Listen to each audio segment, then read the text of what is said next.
The winter of 1886 in Montana was a brutal, bone-chilling beast. A relentless adversary that claimed the weak and tested the strong with icy breath and endless snow. Snow had swallowed everything, transforming the majestic mountains into silent, white monuments, their towering peaks shrouded in an ethereal mist that clung like a shroud. Eli Graves, a man in his early 30s, his face etched with the quiet grief of a widower, lived alone in a decaying wooden cabin, nestled deep within a secluded valley that few dared to venture into, a place forgotten by the world. Once a military doctor, a man who had seen the rawest edges of human suffering and the swift, brutal finality of death, he was now a quiet shadow, his deep blue eyes carrying the profound sorrow of a past he couldn't outrun, haunted by the ghosts of a lost wife and countless fallen soldiers.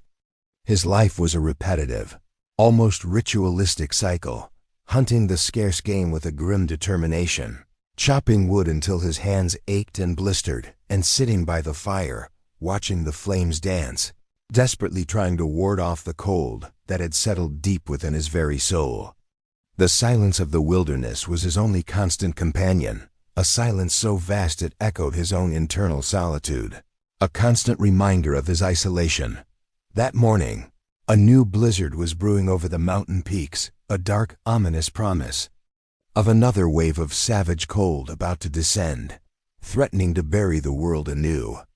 The air was heavy, pregnant with unspoken threats, the scent of pine needles sharp and cold.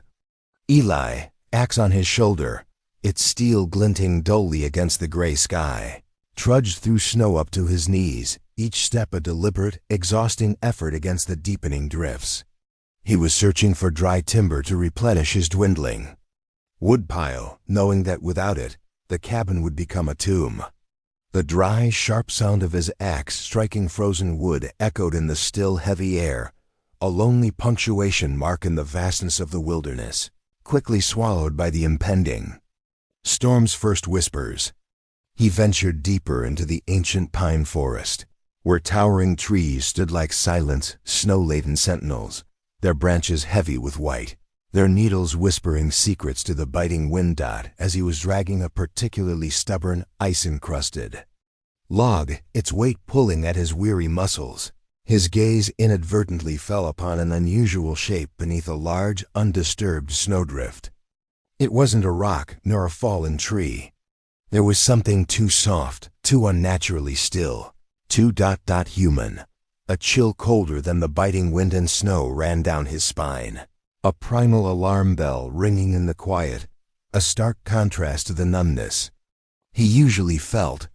He dropped his axe, the dull thud barely audible against the rising wind, and approached slowly, cautiously, his breath pluming in thick clouds in the frigid air dot. It was a woman, lying utterly motionless, a fragile form buried deep in the pristine white snow, only a pale portion of her face and dark, ice-encrusted hair visible.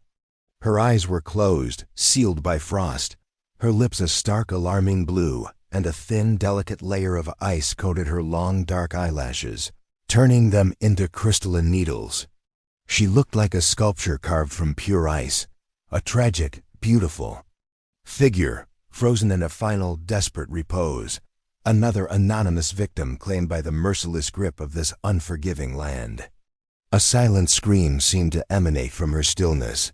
Eli knelt, the crunch of snow beneath his knees loud in the overwhelming silence, a sound that seemed to mock the stillness of the body before him. His hands, calloused and strong from years of labor and the grim work of war, trembled slightly as he began to clear the rock-hard snow around her, his movements hesitant, almost reverent. He intended to give her a proper burial, a quiet dignity. In death, to let her soul rest beneath this eternal blanket of snow. He had seen too much death in his life, on muddy battlefields where young men fell like wheat, in makeshift hospitals where hope flickered and died, and now, amidst this desolate wilderness, he was accustomed to facing death, to the grim, unyielding finality of it. But this death, so quiet and solitary in the vastness of the mountains, carried a different, more profound sorrow, a stark reminder of human vulnerability. As he was brushing away the last of the snow from her arm, revealing the delicate, almost translucent skin beneath, something incredible happened. A faint, almost imperceptible movement. One of her fingers, barely visible beneath the thin layer of ice, twitched. Just a slight, weak tremor, a flicker of life so faint it was barely there, a ghost of a movement. But it was enough. It was enough to make Eli's hardened heart, what she thought was long past feeling such things, skip a beat, then pound with a sudden, urgent, almost painful rhythm. She was alive.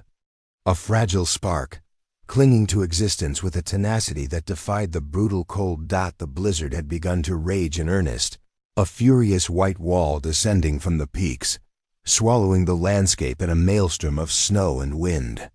Large snowflakes, thick and heavy like goose feathers, began to fall densely, obscuring visibility to mere feet, threatening to bury everything, including them. There was no time to hesitate, no time to think of the dangers, of the impossibility. Eli immediately stripped off his thick, fur-lined leather coat, the one that had been his shield against countless winters, his only real protection, and draped it over her fragile form, a silent offering of warmth. Then, with a surge of unexpected, almost desperate strength, he carefully, tenderly lifted her. Her body was icy cold, shockingly light, like a dried leaf caught in the wind, yet in his arms, she felt impossibly heavy with the weight of her fragile life. He turned, taking heavy, deliberate steps back towards the cabin, battling the encroaching storm, the wind a roaring beast in his ears, tearing at his clothes. He carried the fragile burden of a human life in his arms, and a fragile, desperate, yet fiercely burning hope in his heart. For 3 long, agonizing days and nights, the blizzard still raged outside, a relentless white fury that transformed the world into a vast featureless canvas of snow and howling wind.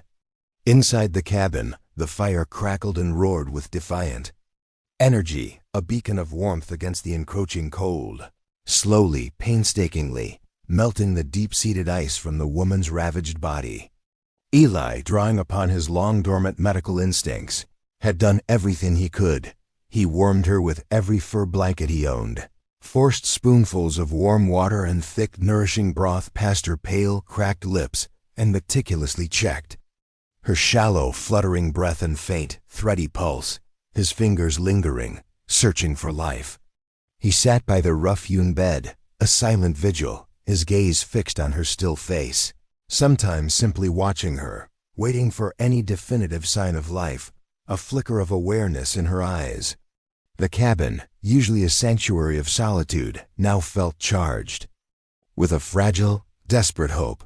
On the afternoon of the 4th day, when the weak, watery light of the sun finally managed to pierce through the snow-laden window, casting a pale, ethereal glow on the cabin floor, the girl slowly, painfully opened her eyes. They were a startling deep blue, like mountain lakes, but utterly empty, filled with a raw, primal panic that mirrored the wildness of the storm.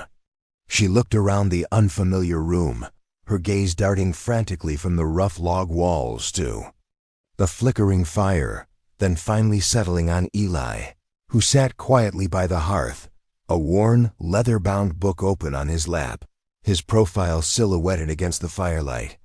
A weak, reedy scream, more a gasp of terror than a sound, escaped her dry throat. Raw and desperate, she tried to sit up, but her body was too weak, too ravaged by the cold and the ordeal, trembling uncontrollably like a newborn fawn taking its first steps. Eli immediately rose, moving with a surprising gentleness for a man of his size, his movements fluid and practiced. He approached, placing a reassuring, steady hand on her shoulder, his touch a grounding presence. "You're safe now," he said, his voice low and raspy, a comforting rumble in the quiet cabin. "You're in my cabin. The storm has passed. You're far from any danger." She stared at him, her eyes still wide with an uncomprehending fear, a desperate plea for understanding. I am? Her voice was a barely audible whisper, like a breath of wind through dry leaves, fragile and lost. Who am I? Where is this place? What happened to me? I remember nothing. Eli remained silent for a long moment, his gaze steady, unwavering, meeting hers with a quiet intensity. He recognized the blankness in her eyes, the profound disorientation, the terror of a mind adrift. He knew she was suffering from temporary amnesia, a common aftermath of severe trauma and exposure. He didn't press her, didn't ask further questions that she couldn't answer, knowing it would only deepen her distress. He simply cared for her, his actions speaking volumes where words failed. He offered her a steaming bowl of thick, nourishing soup, its warmth rising to her face, helping her drink small, careful sips. He meticulously changed the dressing on the deep, jagged gash on her forehead, a grim, angry reminder of whatever ordeal she had endured, his touch light and professional. Every action of his was slow, deliberate, and imbued with a quiet, unwavering concern, though he spoke no unnecessary words, respecting the vast, terrifying void in her memory, allowing her the dignity of her confusion, the girl, nameless without. Memories gradually began to accept Eli's silent, steadfast presence. She came to realize that his quietness was not indifference, but a strange, profound form of respect, a patient understanding that allowed her to simply be. He gave her space, allowed her to exist without judgment or expectation, to slowly, agonizingly, try to piece together the fragments of her lost self. Sometimes she would catch his gaze across the room, and in his eyes, deep and reflective like winter lakes, she saw not coldness, but a profound empathy, a shared understanding of loss, as if he too had once been lost in a desolate land of memories, searching for a path home. In the quiet rhythm of the cabin, punctuated by the crackle of the fire and the distant howl of the wind, a fragile sense of safety began to bloom, a tiny seed of trust taking root in the frozen ground of her fear. She found herself watching him, the quiet strength in his hands as he worked, the way his brow furrowed in concentration when he read, the subtle shifts in his expression that spoke volumes without a single word.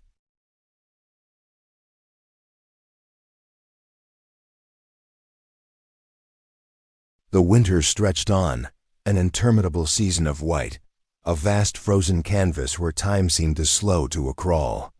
Blizzards followed one after another, relentless and unforgiving, burying the cabin under ever-thickening layers of snow, turning the world outside into an impenetrable fortress of ice and wind. The outside world became a distant, forgotten concept, a blurred memory, leaving only two solitary souls in the small, confined space of the cabin. They lived together, day in and day out, yet spoke little. Their shared existence was defined by a profound, comfortable silence, a language of unspoken understanding that became an invisible thread, slowly, delicately, yet powerfully, connecting two souls that had endured much pain and loss, finding solace in each other's quiet presence. Eli maintained his sparse, methodical routine, a testament to his disciplined past. He would sit for hours by the flickering fire, absorbed in old, leather-bound books, their pages brittle with age, their stories a silent escape. He mended torn clothes with practiced, calloused hands, his movements economical and precise. He sharpened his hunting knife to a razor edge, its gleam reflecting the firelight, and cleaned his rifle with meticulous care, each component handled with a soldier's respect. He moved about the cabin with a surprising lightness and quiet efficiency of a large man who had long mastered the art of solitary living, his presence a comforting hum in the background. The girl, now with a faint blush of health returning to her cheeks, though her memories remained elusive, often sat by the single frost-rimmed window, gazing out at the endless white expanse, her eyes distant, searching for something just beyond the horizon of her mind, a lost echo of herself. She didn't help with the chores, and Eli, with an unspoken understanding born of deep empathy, never asked her to. He knew, with an instinct born of his own past wounds, that she needed time to heal, not just her body, but the shattered fragments of her spirit, to mend the invisible wounds that ran deeper than any gash. The air in the cabin was a symphony of quiet sounds, the comforting crackle and hiss of burning wood in the stove, a steady heartbeat against the cold, the mournful whistle of wind through the tiny cracks in the log walls, a constant lonely song, and the soft rustle of Eli turning a page, a gentle counterpoint. But within that profound stillness, a connection, subtle yet undeniable, was slowly, irrevocably forming. She began to feel a profound sense of safety and belonging in his presence, a feeling she couldn't recall ever having before, a warmth that seeped into her bones, deeper than the fire's heat, chasing away the lingering chill of her ordeal. She found herself observing him, the quiet strength in his hands as he worked, the deep lines etched around his eyes that spoke of untold stories, the way his gaze would sometimes linger on the flames, lost in thought, revealing a hidden vulnerability. Gradually, like ice thawing in the spring sun, fragmented memories began to surface in her dreams, no longer fleeting shadows but vivid, terrifying flashes. She would wake with a gasp, her body trembling, the images vivid, yet just out of reach, like words on the tip of her tongue. She began to tell Eli about them, her voice a fragile whisper, trembling as she struggled to piece together the terrifying puzzle that was her past. I dreamt of gunshots, she whispered one evening, her eyes wide with a lingering terror, staring into the dancing flames as if they held the answers. So many gunshots, a cacophony of thunder, and the frantic sound of hooves. Many horses galloping wildly, their breath steaming in the cold. Eli simply nodded, his expression unreadable, his gaze steady, not interrupting, allowing her the space to speak, to unburden herself. He poured her a hot cup of herbal tea, the steam rising gently, a fragrant comfort, and placed it carefully into her trembling hands, and "And a ring," she murmured, raising her thin hand to look at it, as if expecting to see it there, a phantom weight on her finger.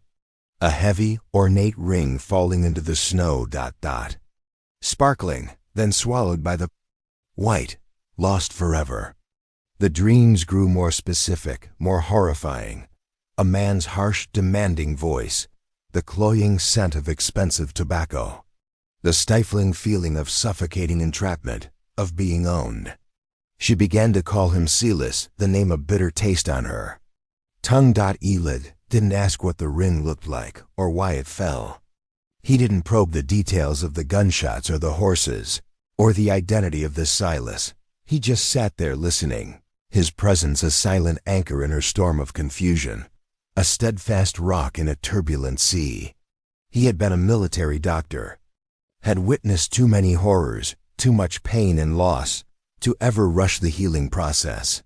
He knew that sometimes the best thing one could do was to simply be present, to offer a quiet, unwavering strength, and to let time and the deep restorative silence of the wilderness work their slow, profound magic, allowing the soul to mend itself.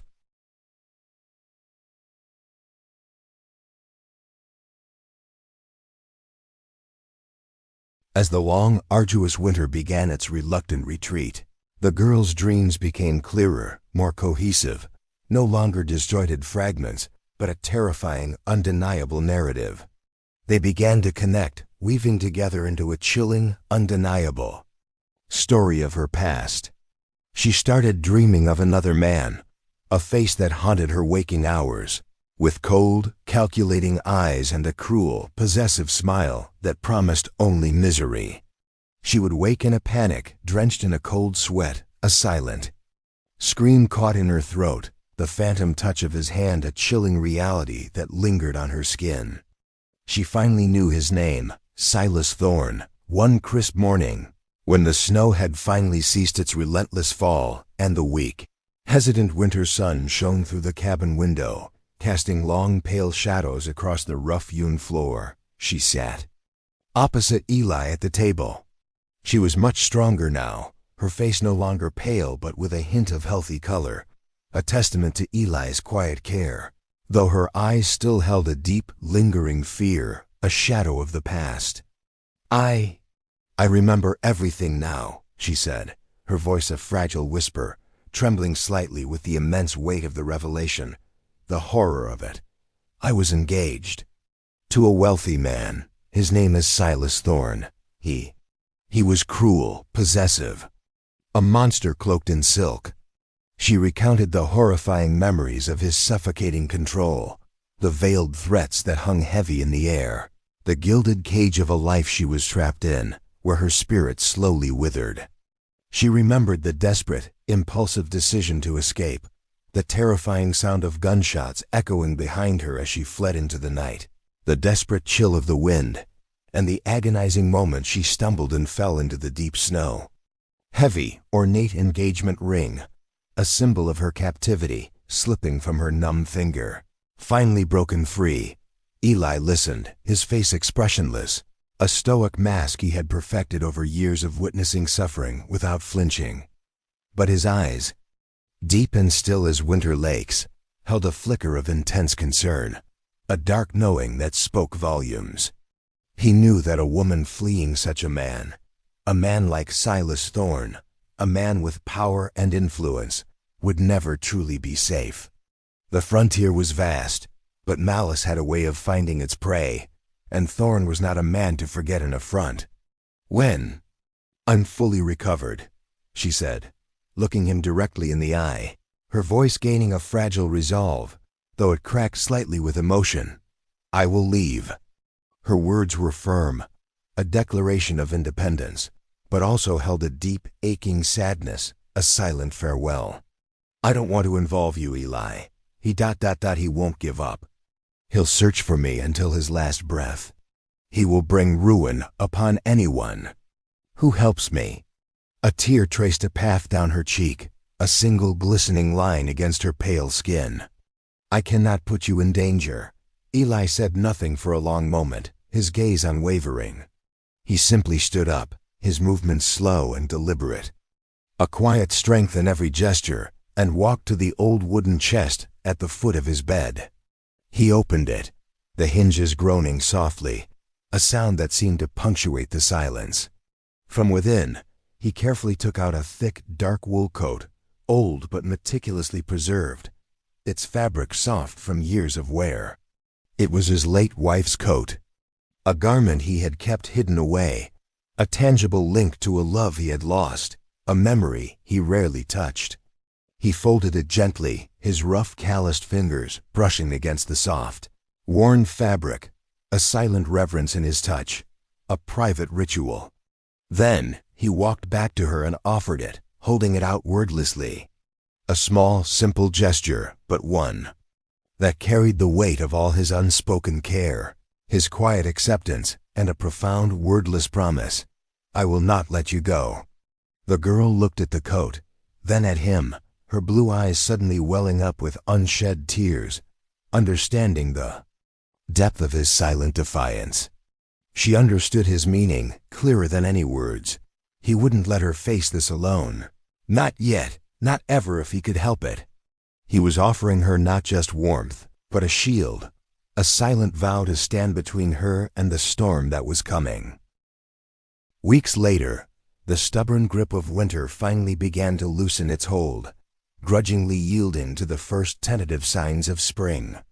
The vast white expanse of snow began its slow, inevitable retreat, melting in patches to reveal the dark, damp earth beneath, and the fragile, hopeful green shoots of new life, pushing through the thawing ground. The air, though still crisp, carried the faint scent of pine and damp earth, a promise of renewal. But the fragile peace that had settled over the cabin was short-lived, a mere breath before the storm, a calm before the inevitable. One crisp, clear morning, as Eli was chopping wood outside the cabin, the rhythmic thud of his axe suddenly ceased, cutting off abruptly. A familiar but ominous sound, one that sent a cold dread through the quiet wilderness, echoed from the distance. the unmistakable thunder of hooves.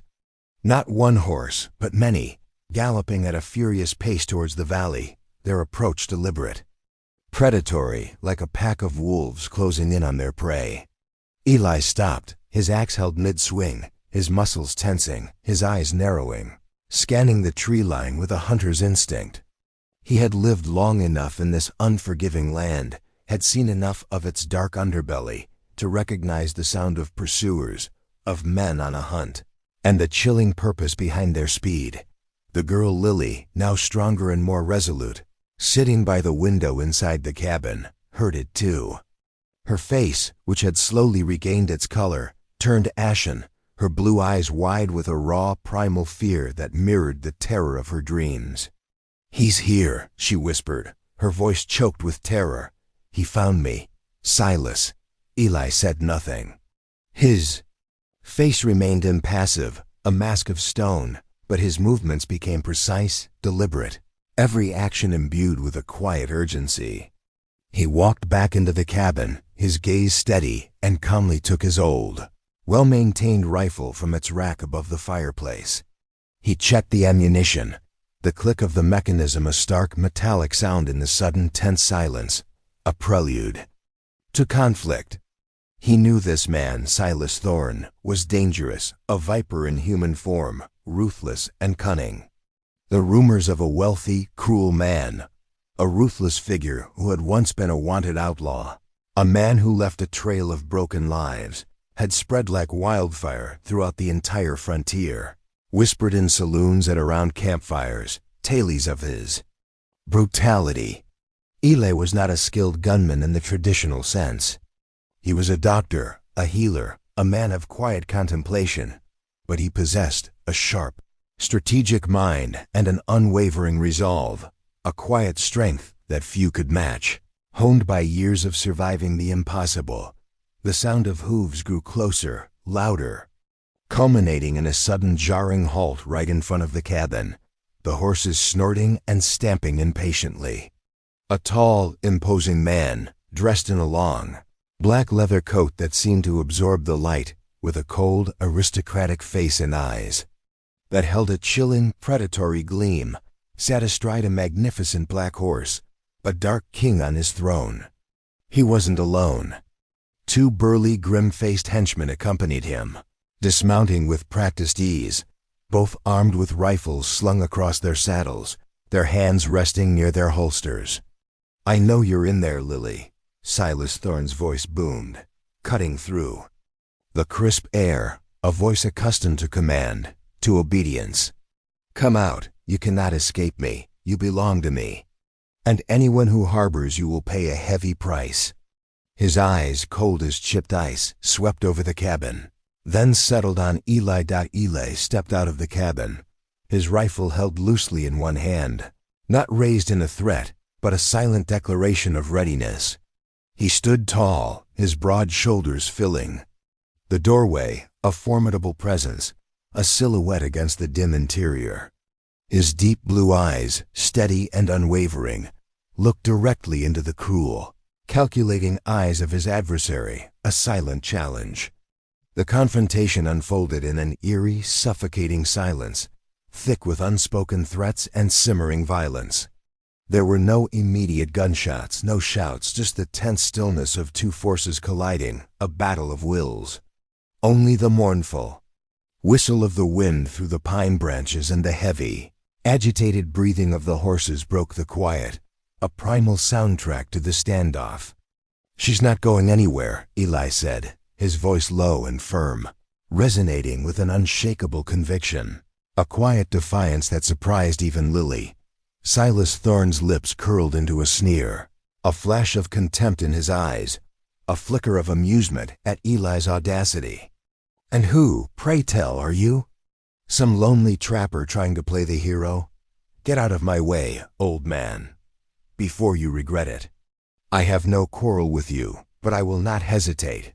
He motioned subtly to his henchmen, who shifted their weight, their hands hovering near their weapons. Eli didn't dignify the insult with a response. He simply stood there, his presence like an immovable stone wall, his gaze steady, unblinking. He knew Silas didn't want to cause a major incident here, in this remote, forgotten corner of the wilderness. A public confrontation, especially one involving a dead man, would draw unwanted attention, attract the law, and jeopardize his carefully constructed reputation as a legitimate, if ruthless, businessman. Eli had seen the subtle flicker of impatience and calculation in Silas's eyes, the slight shift in his posture, the way his gaze darted nervously to the surrounding woods.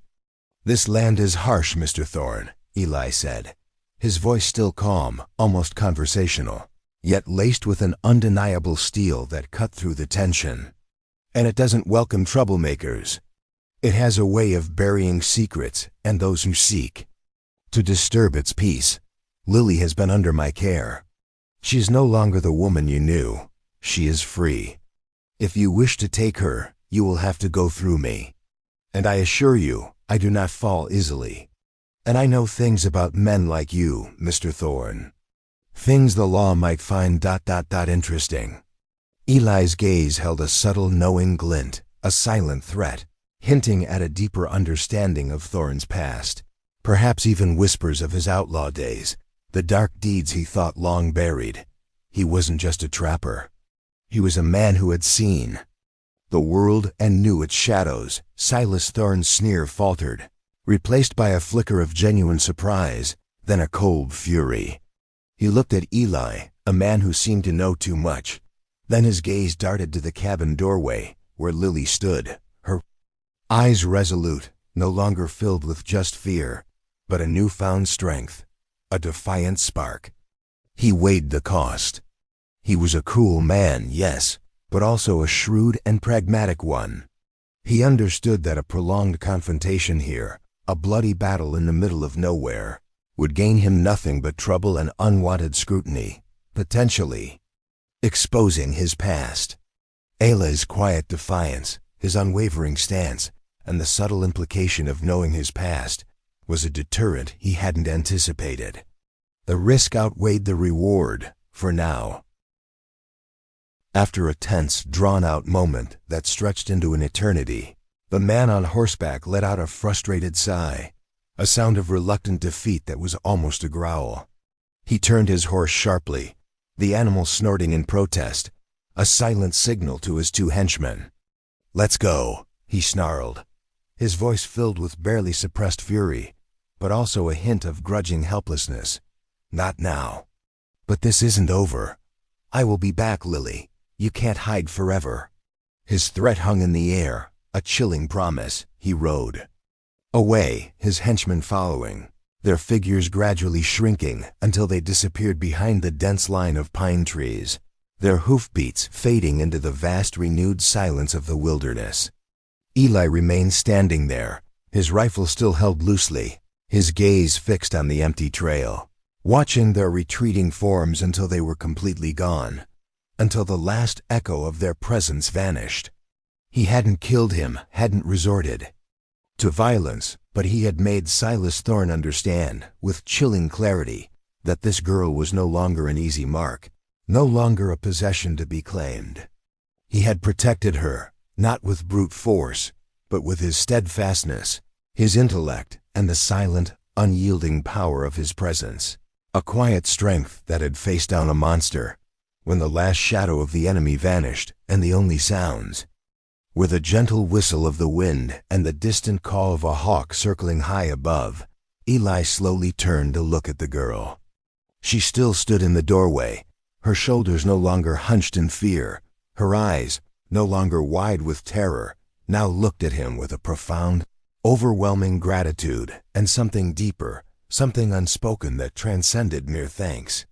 A silent understanding passed between them, a recognition of a bond forged in the crucible of shared danger.